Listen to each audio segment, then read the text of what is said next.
I've spent the last 6 years using my background in science and learning from all the brilliant experiences I've had with my students. And now I've left the old style of teaching and taken the plunge to create new ways to grow myself for my students.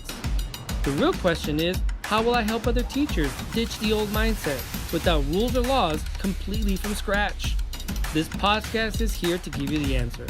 Join me and follow along as I learn, apply, and share real tested classroom strategies to grow my abilities and strengths using only today's best practices. My name is Juan Campos, and welcome to Seal It With a Smile, Self-Driven Radio.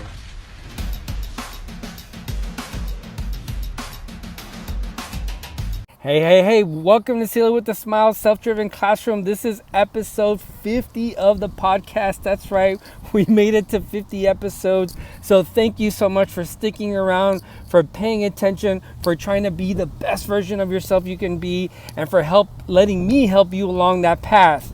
And as episode 50, we're also going to continue part 1 of that episode we talked about last time on Maslow's theory and hierarchy of needs. So if you haven't tuned into part 1, I suggest that you stop right now and go back and check out part 1 so that today's episode will make a lot more sense. Now, just to recap where we were at, there's actual evidence that Maslow's pyramid of hierarchy of needs wasn't actually intended to be a pyramid. He was actually intending it to be something else. Now, he never actually said what it was, but the whole pyramid concept wasn't actually his. It might have been actually a consulting firm that had that idea. Now, why is this so important? Well, because that pyramid has helped guide so many people, so many teachers, so many educators along the years in education to come to the conclusion that our emotional needs, our hierarchy of needs comes into a form of a pyramid, but that's not actually everything. In fact, the best visualization of Maslow's hierarchy of needs is actually closer to that being of a ladder. Now you're thinking, well, why a ladder, right? Why is that better than the pyramid? Well, because you see, when you're on a ladder, you're not only on one part of the ladder, you're actually on multiple rungs. So your feet are on one level. In fact, both feet could be on multiple levels. One hand can be above, one hand can be below. But the point is, you're kind of scaffolded all throughout that ladder. And that's really, really important, because guess what? We don't always have every single need met at particular points. And you don't have to have one need met in order to do the other. How many of us have gone without sleep or without food, but we still manage to handle our business, still manage to show up to work, still manage to do what we need to do for our kids? So you don't need all your physical needs all the time to be met in order to reach those higher other needs. Sometimes we can do without for a little bit of time. And that's really the essence of why Maslow's pyramid, or used to be pyramid, wasn't really that beneficial to us, and it was very limiting because it doesn't really encompass everything that Maslow really tried to intend and really wanted for us to understand about our hierarchy and needs. And it's not really representative of our human condition. I mean, we are just way more complicated. We are way more adaptable than just understanding and just thinking, well, if you have one need met, you need another, you need another, you need another. That's just not how we work. So now that we have this understanding of how the hierarchy needs to be represented, it's really important for us to think, how do we get to those higher rings? How do we get to those higher levels? And what that really boils down to, in order for us to really achieve those higher needs, we need to focus on our self-awareness. Now, what do we mean by self-awareness? Well, there's a gentleman named Daniel Goleman, and Daniel Goleman, in his famous book, Emotional Intelligence, which is really the foundation of everything, all the EI, emotional intelligence quotients, all that kind of stuff, he said that self-awareness was essentially the keystone of emotional intelligence. In fact, he said self-awareness, recognizing a feeling as it happens, is the keystone of emotional intelligence. So what does that mean? Well, right now, the biggest buzzword in education, the biggest thing that everybody keeps talking about, and that's really, really hot, is socio-emotional learning. People talk about it. People say how important it is. We talk about it all the time. It's like the biggest buzzword going on in education right now.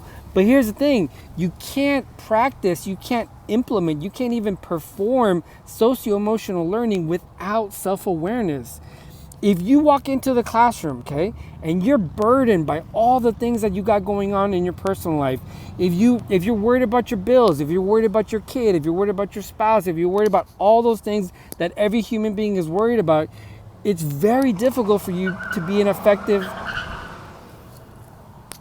it's very difficult for you to be a really effective teacher, because you're not going to be able to implement all the things that you need to in the classroom. It's very, very difficult. And then think about this. Think about the fact that what do people expect from you? People expect for you to go in, connect with these kids, connect with your learning, connect with all these different facets for them to learn.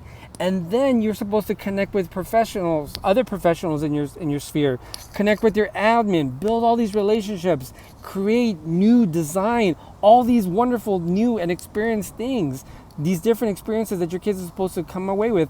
And then at the end of the day, you're supposed to somehow plug into your kids and your spouse and your dog and your cat and all those other things that are going on in your life.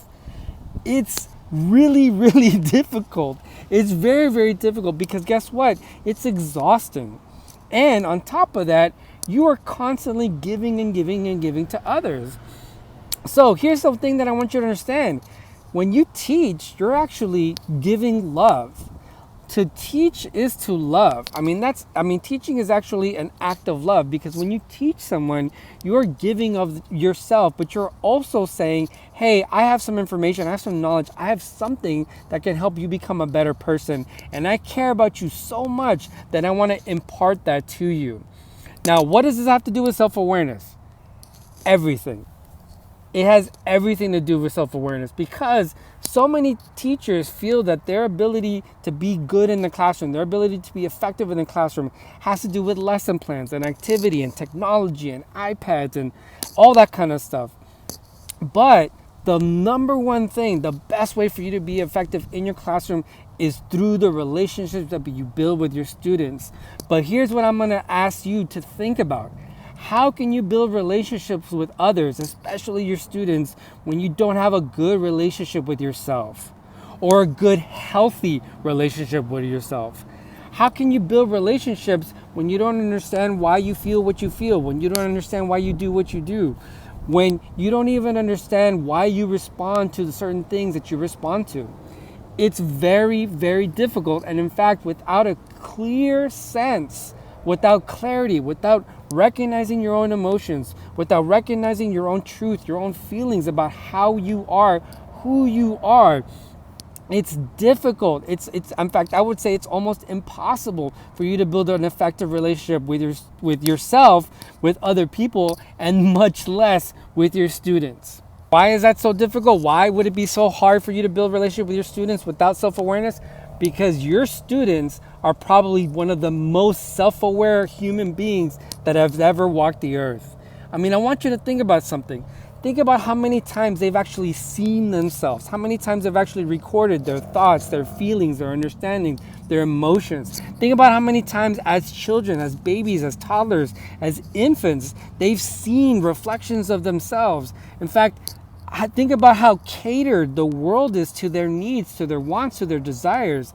In fact, everything, this generation and the generations that are coming are completely going to be completely self-aware, because they have a very, very good idea as to who they are and what they're about. In fact, they're too plugged into themselves, I would argue. They are too self-aware. In fact, they are. Now, for us, for the adults, for people that are beyond them in age, we look at them and we say, oh, well, you're just full of yourself, and you're just full of this, and you're full of certain, and you're just completely self-absorbed. But it's not really self-absorption. It's just the fact that our world and our technology has allowed them to be totally encapsulated with themselves. And so their thoughts, their language, their actions, everything about them is really amplified 1,000 times. So what's the problem with that? The problem is they don't have someone that can help them understand and unpack those kinds of situations. They don't have a clear space. They don't have a safe space where they can kind of figure out everything on their own. The world expects them to just understand certain things, and it's very difficult for them to understand. Number one, because they're children and they're going through lots of different growth stages. But number two, they don't have anyone to help them nurture that self-awareness, to help them figure out what those feelings and what their thoughts and who they are and what they're about. So let's go ahead and take a step back. Think about when you walk into your classroom. Think about, you're worried about your problems, your anxieties, your worries. You're worried about your admin walking in and checking out what's going on. You're worried about all these things falling into place. Why is what your students worried about any different? They're also worried about their anxieties. They're also worried about their problems. We're all in this together, guys, every single one of us.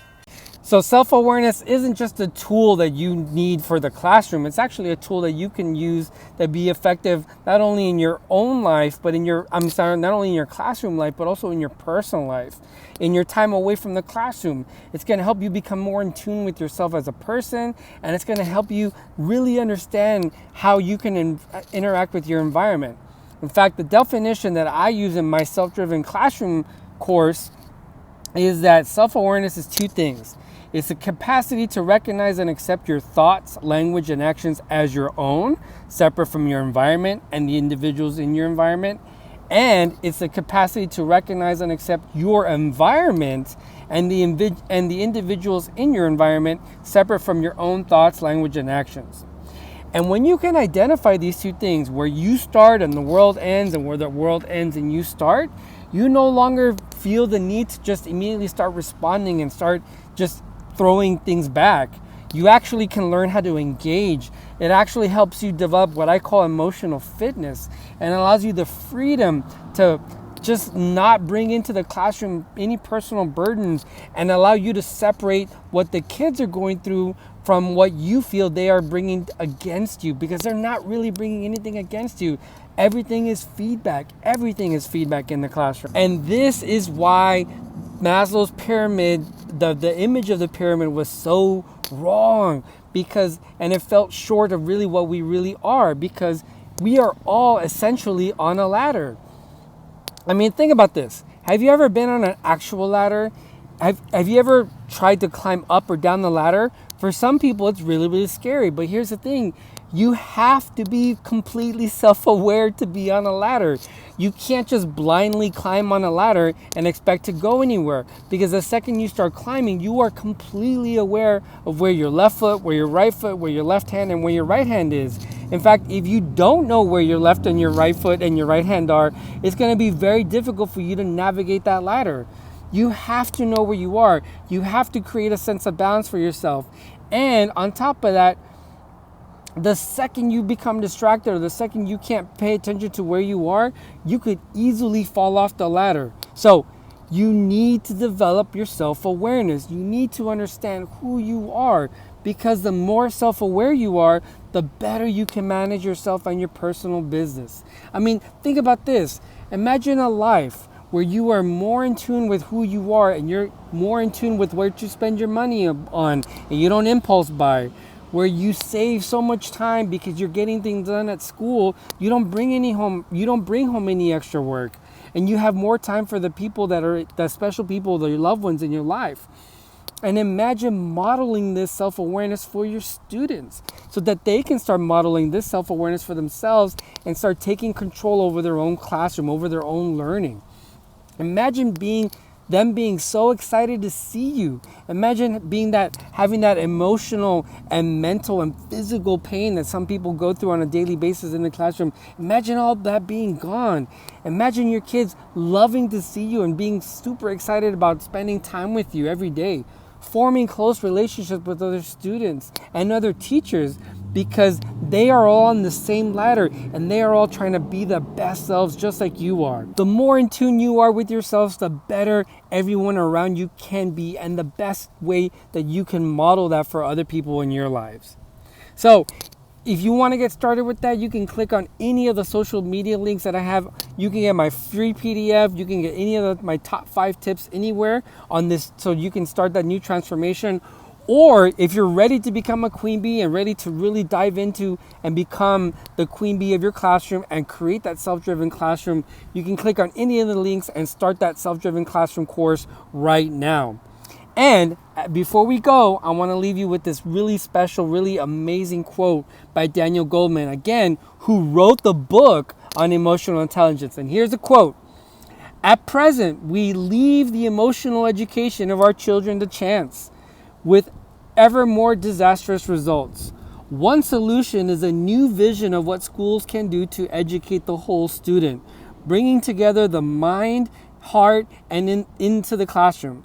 I can foresee a day when education will routinely include essential human competencies such as self-awareness, self-control, and empathy, and the arts of listening, resolving conflicts, and cooperation. This is what I want for you, and this is what I hope you want for yourselves. I want you to create that self-driven classroom. I want you to be on Maslow's ladder, know where you are, know what you need, and get those things taken care of for yourself so that the people around you can be that much better and that much more enhanced by your example. So take the plunge, click on any of the links on any of my social media sites, and again, get those free resources. If you're ready, go ahead and dive into the self-driven classroom. But as always, thank you so much for joining me here on the podcast. I'm super excited for you to have joined me on episode 50. And not only that, but taking the time to understand that Maslow understood you and that you are beyond a pyramid. You are so much more than a pyramid. You are amazing. You are incredible. You are capable. You are enough. So thank you so much for joining me. And don't forget, no matter where you go, no matter what you do, no matter who you interact with, always make sure to seal up those interactions with your smile. My name is Juan Campos. Thank you so much for joining me here on the podcast, and I will see you next time. Want even more great Seal It With a Smile content?